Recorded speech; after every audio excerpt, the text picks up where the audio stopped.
The ground is still damp from the slight morning chill. Though still early, 37-year-old Grenville Mellen Dodge has been awake for some time now. Hundreds of miles from Laramie, spring saw the first Memorial Day celebrated at Arlington Cemetery after the Civil War left over 750,000 dead. Now, it is summer, and the fate of an industry, a legacy, and a vision for the future hangs in the balance between two men, Thomas C. Durant, Vice President of the Union Pacific Railroad, and his chief engineer, Grenville M. Dodge. Dodge is irate. He has dedicated much of his life to building the Transcontinental Railroad. He has been away from his family for so long that his wife, Ruth Ann, asks, "How can you like being gone so much and having so many times to fight with men like Durant?"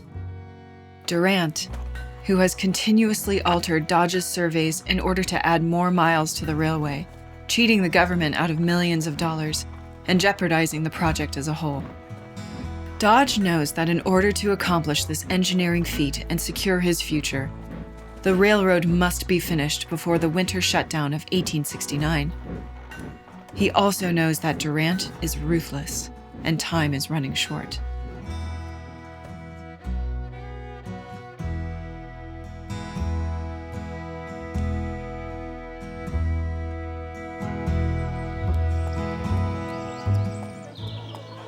On a bright spring day in April, New Englanders Sylvanus and Julia Dodge welcomed Grenville Mellen Dodge into the world.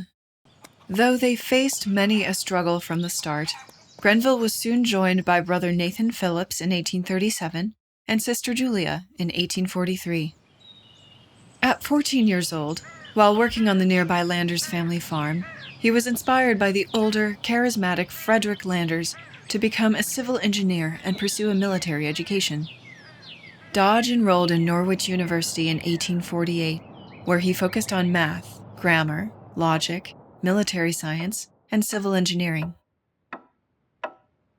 And at a time when intense divisions over slavery in the United States were reaching a fever pitch, Dodge joined in shouting down a fugitive slave who had been speaking at the university.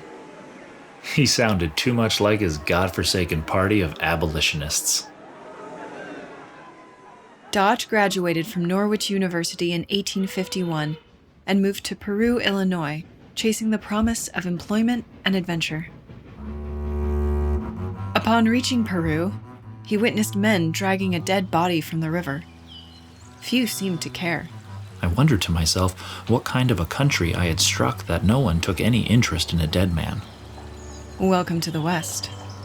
In this wild and opportunistic place, Dodge thrived. He surveyed and plotted land for numerous national railroads, and he hitched his fate to the engine of American expansionism. On November 23, 1853, he first laid eyes on Council Bluffs. Though it was just a small hamlet, Dodge saw a dynamic future, a gateway to possibility, and an essential role for himself within it. But Council Bluffs' potential was not the only thing occupying his thoughts. While in Peru, Illinois, Dodge had become acquainted with a beautiful, refined, and spirited young woman named Ruth Ann Brown. As adept with quoting literature as she was handling a gun and riding a horse, she quickly captured Dodge's attention. At 22 years old, he and Ruth Ann married. A unique banjo clock was one of the more notable gifts that marked the beginning of their life together.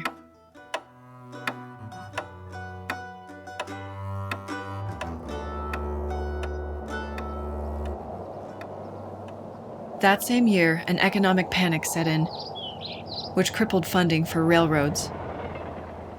Ever adaptable, Dodge decided to try his luck at homesteading. He set up a cabin near the Elkhorn River and then convinced his whole family to join him. In the oppressive heat of July, Ruth Ann gave birth to their first child, a daughter named Letty.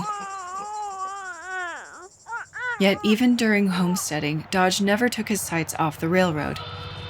The Native Americans in the area nicknamed him Long Eye, or Hawkeye, for his surveying tools and sharpshooting. As settlers who believed in manifest destiny flooded into lands originally belonging to native tribes, tensions boiled over. After several hostile encounters, Dodge closed the book on homesteading and moved his family to Omaha.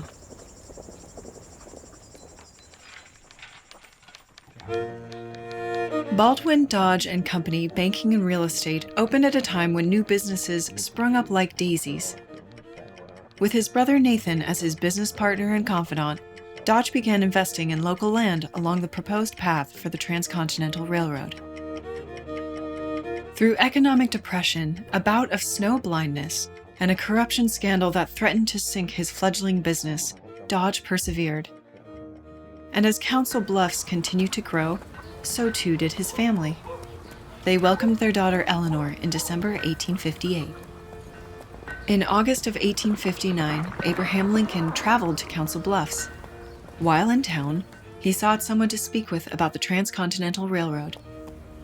At 28 years old, Dodge sat down with Lincoln at the Pacific Hotel on its wide front porch, where they discussed ideas and logistics for 2 hours. Dodge did most of the talking. Mr. Lincoln sat down beside me, and by his kindly ways soon drew from me all I knew of the country west and the results of my reconnaissance. As the saying is, he completely shelled my woods. At the end of the meeting, a bond had been formed and a shared vision born. Not one, but many railroads will someday center here. Dodge supported Lincoln's bid for president as part of Iowa's delegation and attended his inauguration in March 1861. Old Abe delivered the greatest speech of the age. It is backbone all over. One of the key Republican Party policies? Plans for the Transcontinental Railroad. But just as the work was meant to begin in earnest, the South Carolina militia attacked Fort Sumter, a country on the edge, charged headlong into civil war.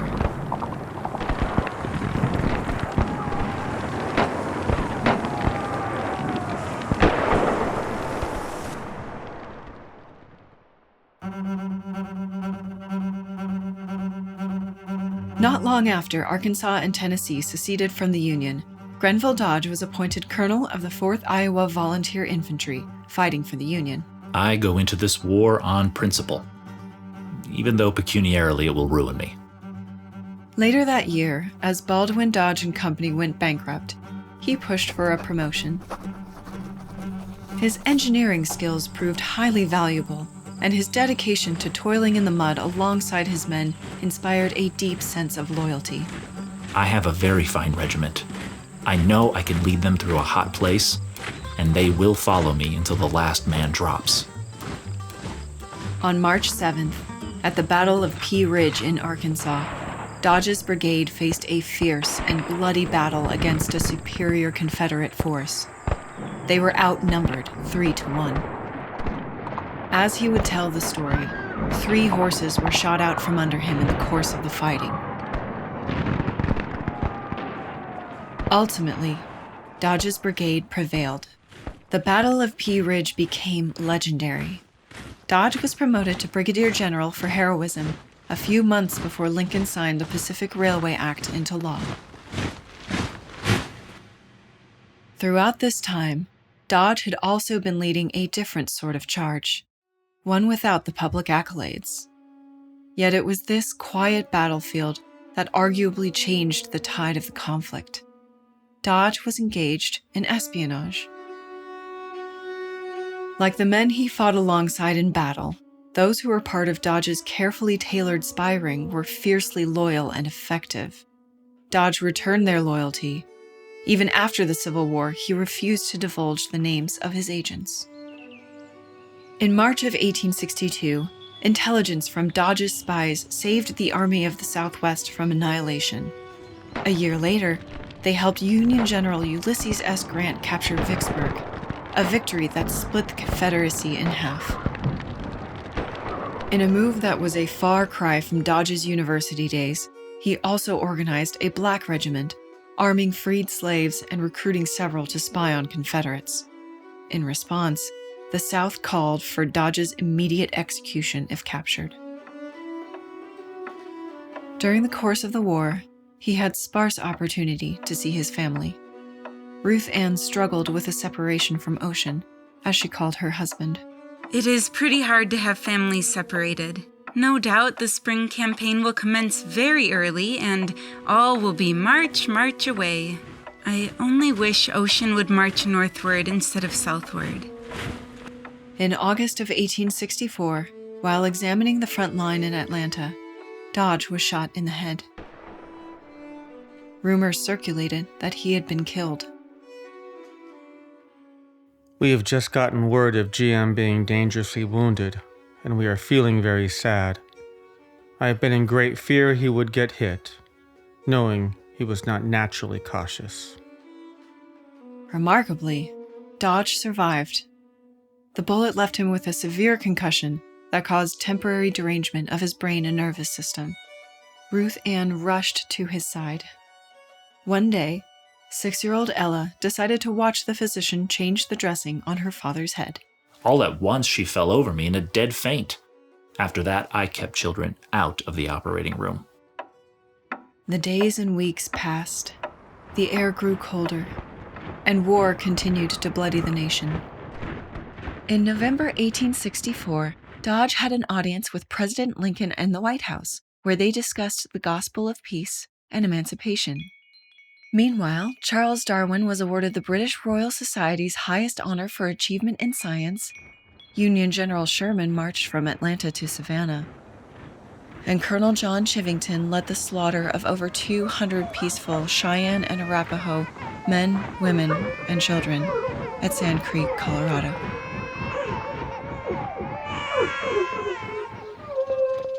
In time, Dodge regained his strength and set out to achieve his two primary goals: win the war and build the railroad.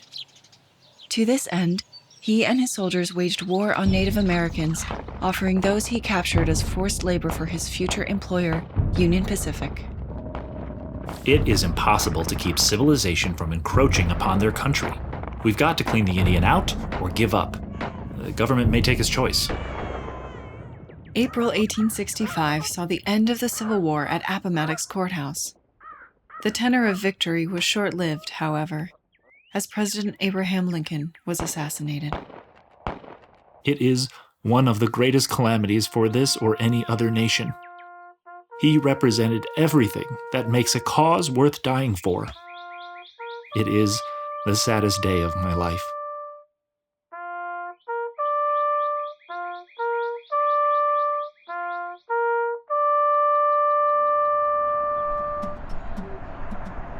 With the war over, Dodge turned back to his first love, the railroad.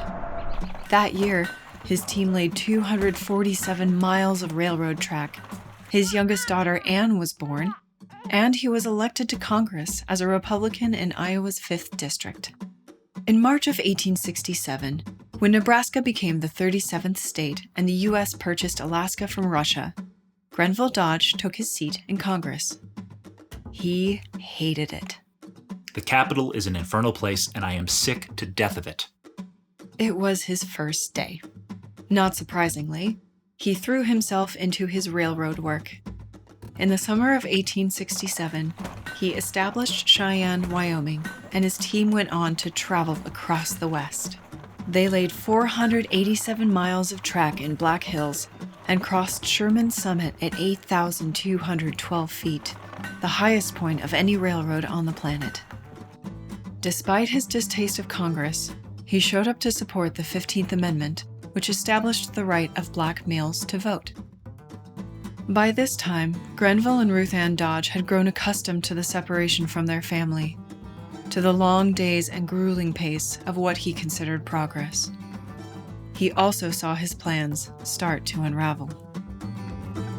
In the summer of 1868, Dodge was summoned to Laramie to meet with his mercurial and corrupt boss. Durant planned to kick Dodge off the project to protect his money-making scheme. Dodge, however, had a plan. The fateful day arrives. Durant waits on his chief engineer at Fort Sanders. But when Dodge shows up for their meeting, he is not alone. He enters the negotiation flanked by his friends, legendary Civil War generals Ulysses S. Grant, William Tecumseh Sherman, and Philip Sheridan, as well as Major Generals Christopher Augur and Francis Preston Blair, the Democratic vice presidential candidate. Durant's coarse methods of intimidation are no match for the power of Dodge's contingent. Dodge has brought a cannon to a gunfight. Before the day is done, Dodge is given full authority on the routes for the Union Pacific Railroad. Finally, on May 10, 1869, after a furious, back-breaking effort, the Union Pacific and Central Pacific Railroads are joined with golden spikes at Promontory Point. At 38 years old, Grenville Mellen Dodge stands proudly and surveys what he considers the greatest achievement of his life. In his mind, he has helped unite the country once again. To be a titan in the Gilded Age is to know privilege upon privilege. Dodge becomes the chief engineer for the Texas Pacific Railway, and the Dodges split time between Texas, their dream house in Iowa, and New York. He travels the country in the comfort of a Pullman car with his trusted porter, July Miles. Even when the Credit Mobilier scandal comes to light, implicating Dodge, Durant, and other stockholders in corruption and ethics violations, Dodge nimbly avoids prosecution. He is often in the company of his friends Ulysses S. Grant, Theodore Roosevelt, and Andrew Carnegie, and consults on railways around the world: France, Italy, Switzerland, India, Cuba, Mexico, and Russia. He lives to see Council Bluffs grow into the thriving railway hub that Lincoln predicted it would be. And he watches the South maintain and institutionalize racial inequalities through Reconstruction. When Dodge returns to Council Bluffs permanently in 1907, he turns his attention to philanthropy, focusing on animal welfare and Civil War veterans. He is often seen walking to and from his office with a cat on his shoulder. Time passes. Sometimes it is just Dodge and his now divorced daughter Letty at the grand dining room table. In 1911, Dodge's little brother Nathan dies. Shortly thereafter, illness comes for him. He and Ruth Ann make an effort to spend more time together. It is sweet to see mother and father united again and so happy together. When Grenville Mellen Dodge dies on January 3rd, 1916, Ruth Ann is too unwell to attend his funeral. It is a grand event. He is mourned by his family, his community, the men with whom he served, and a country.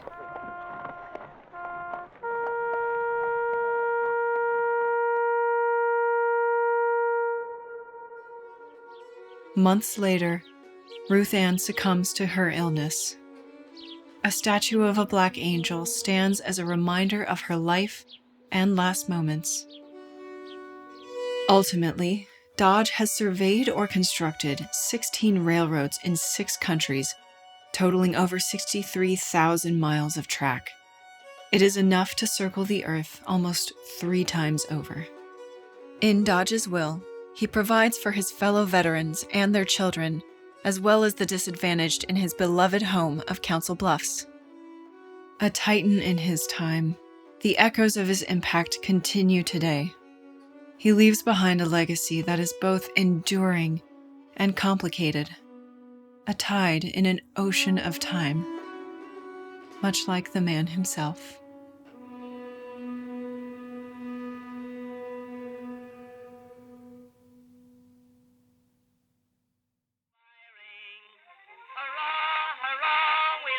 Jubilee, and that's going some for the Yankees by gum. Red, white, and blue, hats off to you. Honest, you're a grand old flag. You're a grand old flag, though you're torn to a rag, and forever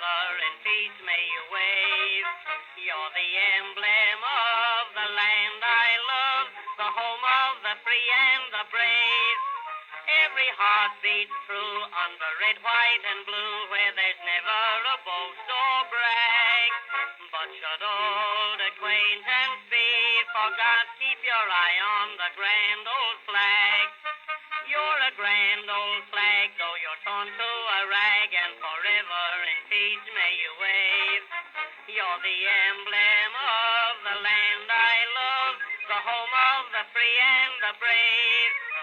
Every heart beats true under red, white, and blue, where there's never a boast or brag. But should old acquaintance be forgot, keep your eye